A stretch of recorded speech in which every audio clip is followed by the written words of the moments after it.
Thank you very much, Presiding Officer. Presiding Officer, I'm pleased to speak in this debate, and notwithstanding some of the challenges and the criticisms that have been made by some MSPs today, there are also some positive actions that have taken place. And just like the Royal College of Psychiatrists in Scotland, it's important to recognise what's been done. In 2017, the new 10-year mental health strategy was published, and crucially, this is aimed at creating parity between physical and also mental health.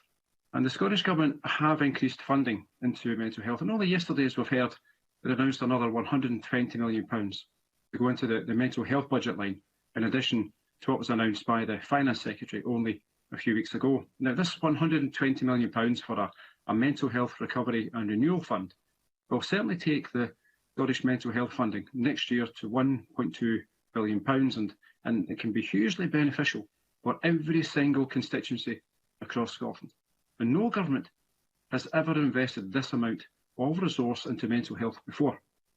I welcome this additional resource and would hope that the £120 million fund can be available for the third sector organisations, in addition to public sector bodies in my own Greenock and Inverclyde constituency.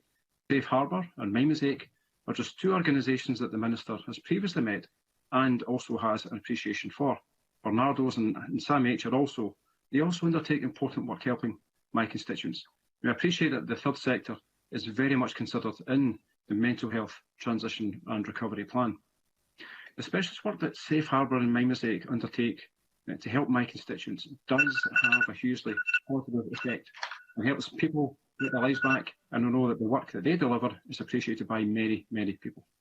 And just as with addiction services, third sector organisations do a vast amount, they also have the opportunity to spend more time with individuals that public bodies don't always have.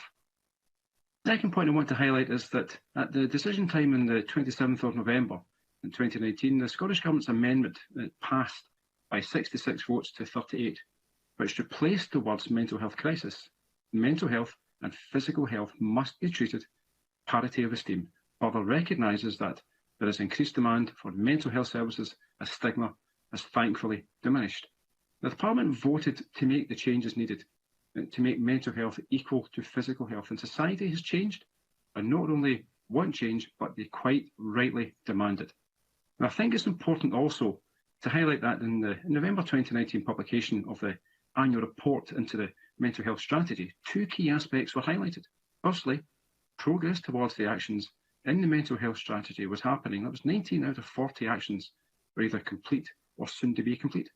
And secondly, the Scottish Government's response to the Youth Commission and CAMS, where it responded positively to 99 out of 103 recommendations. If the Scottish Government didn't have a mental health strategy, then I could actually accept the opposition really taking the government to task, and I would be doing the same also. However, the strategy was prepared, published, it's been rolled out, and it will prove to be beneficial for many people in our country. So also, I just want to finish on one point, and that's to commend Amy Shearer of the Greenock Telegraph. Amy was the genesis, she's a reporter, she was the genesis behind the recent Time to Talk Day, which the newspaper ran in print and also online, and the purpose was simple. It was to help break the stigma of mental health. Amy's story of bullying in school was awful, but one which I thank her for actually having the bravery to talk about. Members can check the Greenock Telegraph Twitter feed for the short videos that were also posted. The fact that Amy did this tells a story that there is still a vast amount of work to do.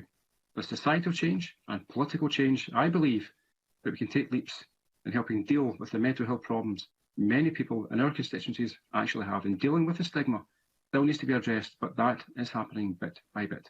Thank you very much.